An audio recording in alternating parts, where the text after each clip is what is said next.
आज हम स्टार्ट करते हैं क्लास 11th का फिजिक्स का chapter 3 motion in straight line. जैसा कि आपको पता है फिजिक्स की बहुत सारी ब्रांचेस हैं। तो फिजिक्स की में क्लासिकल फिजिक्स आती है और मॉडर्न फिजिक्स। क्लासिकल फिजिक्स हम क्लास 11th में पढ़ेंगे।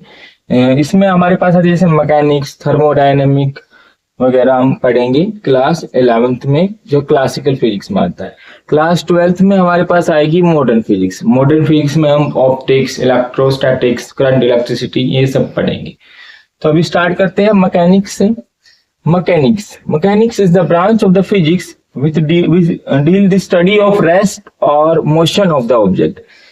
मैकेनिक्स एक फिजिक्स की ब्रांच है जिसमें हम स्टडी करते हैं rest and motion of the object, object के मोशन को रेस्ट और मोशन में। इसमें इसके बाद आता है सब ब्रांचेस ऑफ मैकेनिक्स। मैकेनिक्स की कुछ सब ब्रांचेस हैं। Statics is the branch of mechanics. ये मैकेनिक्स की ब्रांच है which deal the study of the object at rest. यहाँ पे हम ऑब्जेक्ट की स्टडी करेंगे रेस्ट पोजीशन पे, कि वो रेस्ट पोजीशन पे तो क्या क्या इफेक्ट प्रोड्यूस कर रहा है। उसके बाद आता है kinematics is the branch of mechanics with deal with the study of motion without knowing the cause. बिना ये जाने कि वो मोशन किस वजह से हो रहा है, किस कारण से मोशन हो रहा है, विदाउट नोइंग द कॉज, उसे हम बोलेंगे काइनेमेटिक्स।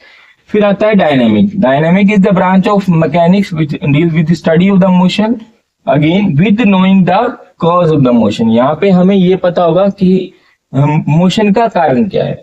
तो हम फिलहाल स्टार्ट करेंगे काइनेमेटिक्स जो हमारे चैप्टर में है। यहाँ पे हम स्टडी ऑफ मोशन पढ़ेंगे without knowing cause of motion, बिना उसका कारण जाने। ओके, अब चैप्टर पे आते हैं। फर्स्ट टर्म है हमारे पास rest. A body is said to be at rest if it do not change its position with respect to time and surrounding। अगर कोई बॉडी अपनी पोजीशन को चेंज नहीं कर रही है, विद रिस्पेक्ट टू टाइम, जैसे कि कोई ऑब्जेक्ट यहाँ पे है, कोई पर्सन है, ये अब टाइम धीरे धीरे टाइम चल रहा है, ये ऑब्जेक्ट अपनी पोजीशन पे यहीं पे है, तो हम कहेंगे कि ये रेस्ट पे है, ये अपनी पोजीशन को चेंज नहीं कर रहा है with respect to time. With respect to surrounding also, surrounding में क्या होगा, उसके आसपास जो भी चीजें हैं, कोई भी टेबल है, कोई भी अदर ऑब्जेक्ट है, कोई अदर पर्सन है, एनीथिंग, जो भी उसके आसपास चीजें हैं, उसके हिसाब से अगर वो अपनी पोजीशन को चेंज नहीं कर रहा है तो भी हम कहेंगे कि वो रेस्ट पे है। Motion, a body said to be in motion if it changed position with respect to time and surrounding. अगर वो टाइम और सराउंडिंग के हिसाब से अपनी पोजीशन चेंज करता है तो हम उसे कहेंगे कि वो मोशन में है। Rest and motion are relative terms. Rest और मोशन एक दूसरे के रिलेटिव टर्म्स है, तो इसको समझते कैसे रिलेटिव है। It means an object may be at rest with respect to one object and at the same time it may be in motion with respect to another object. क्या मतलब हुआ इसका, कि कोई ऑब्जेक्ट रेस्ट पे है with respect to one object और same time पे वो मोशन में भी हो सकता है with respect to other object. जैसे हमने एग्जांपल लिया है, एक person sitting in a moving car. कोई ये कार में एक आदमी बैठा हुआ है, ये हमारे पास कार है, ठीक है, ये किसी रोड पे चल रही है कार। इस कार को कोई एक पर्सन देख रहा है, ये कोई ग्राउंड पे है, ओके, और ये कार में कोई एक आदमी बैठा हुआ है, कार में दो आदमी बैठे हुए हैं। कार या कोई भी एक बस मान सकते हैं, ओके। यहाँ पे हम मान लेते हैं कि एक हमारे पास सपोज एक बस है। अब इसमें बस में बहुत सारे लोग बैठे हुए हैं,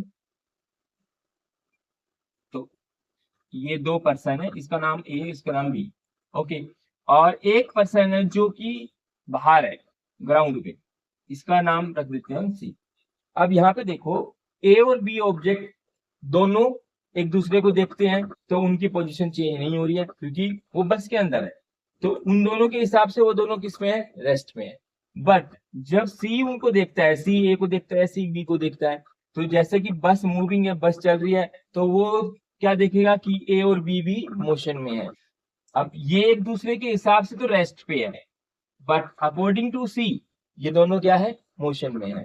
तो यहाँ यही बताता है कि रिलेटिव टर्म्स होती है एक दूसरे की, कि इसके हिसाब से कि ये मोशन में है और इसके हिसाब से ये रेस्ट पे है।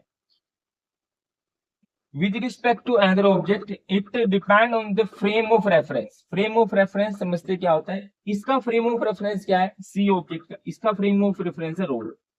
भाई ये रोड के हिसाब से देख रहे हैं तो रोड के हिसाब से ये बस अभी यहाँ थी, अब बस यहाँ पहुंच गई है, ठीक है। तो यहाँ बस पहुंच गई है, बस यहाँ से यहाँ आ गई, तो ऑब्जेक्ट भी यहाँ से यहाँ आ गया है। तो ये वाला क्या देख रहा है कि ऑब्जेक्ट बी ने अपनी पोजीशन को चेंज करके यहाँ तक पहुंच गया है according to frame of reference. So ये क्या है? मोशन में है। सेम अगर ए और बी की बात करें, इन दोनों का फ्रेम ऑफ रेफरेंस क्या होगा? इन दोनों का फ्रेम ऑफ रेफरेंस होगा ये जो बस है, बस का फ्लोर। अब ये बस के फ्लोर के हिसाब से तो अपनी पोजीशन में बैठे हुए हैं, सो एक दूसरे के हिसाब से ये रेस्ट पे है। तो ये क्या है? Rest and motion are relative term, एक दूसरे के रिलेटिव टर्म्स होते हैं। नेक्स्ट करते हैं।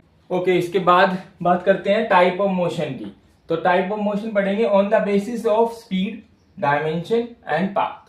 On the basis of speed, speed के बेसिस पे हमारे पास दो टाइप के मोशन है, uniform motion and non uniform motion.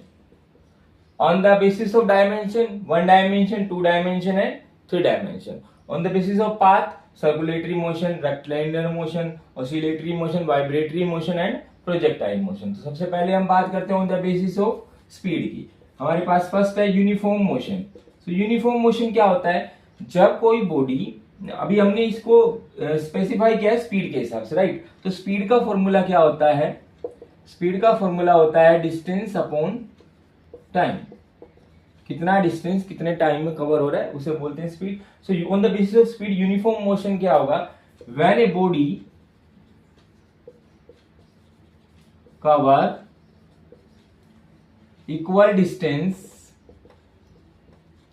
In equal time. जब कोई body equal distance equal time में कवर करती है तो उसे कहते हैं यूनिफॉर्म मोशन। जैसे कि बात करते हैं कोई कार चल रही है, ओके, ये कार मूव कर रही है, हमने टाइम नोट किया स्टार्टिंग की 0 से। पहली 5 मिनट में हमने देखा कि गाड़ी ने 100 मीटर का डिस्टेंस कवर कर लिया, ओके। उसके बाद अगली 10 मिनट पे हमने देखा कि वो 200 मीटर पे पहुंच गई है।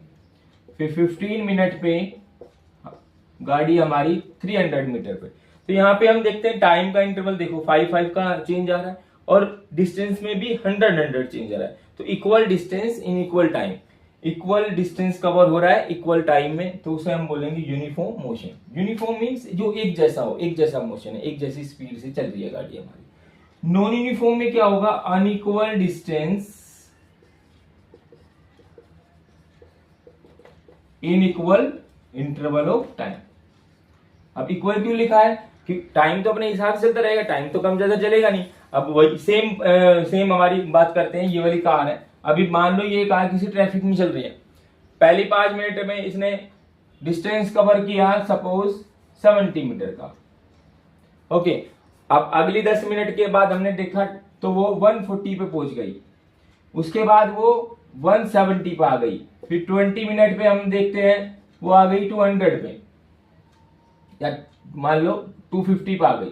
अब यहाँ पे कितना डिफरेंस आ रहा है? देखो टाइम तो इक्वली चेंज हो रहा है, बट जो हमारी स्पीड है वो डिफरेंट थी, इस वजह से डिस्टेंस कितना आया? 70 का डिफरेंस आ गया, यहाँ पे 30 का आ गया। यहाँ पे हमारे पास डिस्टेंस जो आ रहा है वो अलग अलग डिस्टेंस से चेंज आ रहा है, इस वजह से हम इसमें कहेंगे unequal distance in equal time.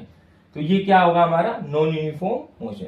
Uniform motion में स्पीड टाइम ग्राफ जो होगा बिल्कुल स्ट्रेट लाइन होगा, और नॉन यूनिफॉर्म में कैसा आएगा? हमारे पास कर्व लाइन आ सकता है वेरिएबल स्पीड के अकॉर्डिंग। इसके बाद हम बात करेंगे 1 डायमेंशन मोशन। 1 डायमेंशन मोशन क्या होता है? जब बॉडी एक ही डायमेंशन में मूव करे। जब हमारी बॉडी एक ही डायमेंशन में मूव कर रही है तो उसे हम कहते हैं 1 डायमेंशन मोशन। जैसे कि या तो एक्स एक्सिस में ही मूव कर रही है या फिर वाई एक्सिस में ही मूव कर रही है, इस तरीके से। 2 डायमेंशन में क्या होगा? बॉडी मूव कर रही है 2 डायमेंशन में, जैसे एक्स वाई प्लेन है, ये ऐसे मोशन हो रहा है बॉडी का। तो यहाँ पे कोऑर्डिनेट क्या होगा? एक्स कोमा वाई, यहाँ पे x2 कोमा y2, एक्स और वाई दोनों में चेंजेस आ रहे हैं, तो वो क्या होगा हमारा? 2 डायमेंशन मोशन। 3 डायमेंशन में क्या होगा? 3 डायमेंशन मोशन हो जाएगा, तीनों डायमेंशन में हमारा चेंज आ रहा है, एक्स वाई और जेड। जैसे कि मान लो कोई बॉल है वो हवा में उड़ रही है इस तरीके से, तो कोई ऑब्जेक्ट अभी यहाँ पे है हवा में, वहां पे उसका एक्स वाई और जेड तीनों कोऑर्डिनेट चेंज हो रहे हैं, एक्स भी वाई भी और जेड भी, तो वो क्या होगा हमारा 3 डायमेंशन मोशन। ठीक है, इसके बाद हम पढ़ेंगे on the basis of path circular rectilinear, ये हम नेक्स्ट में करेंगे।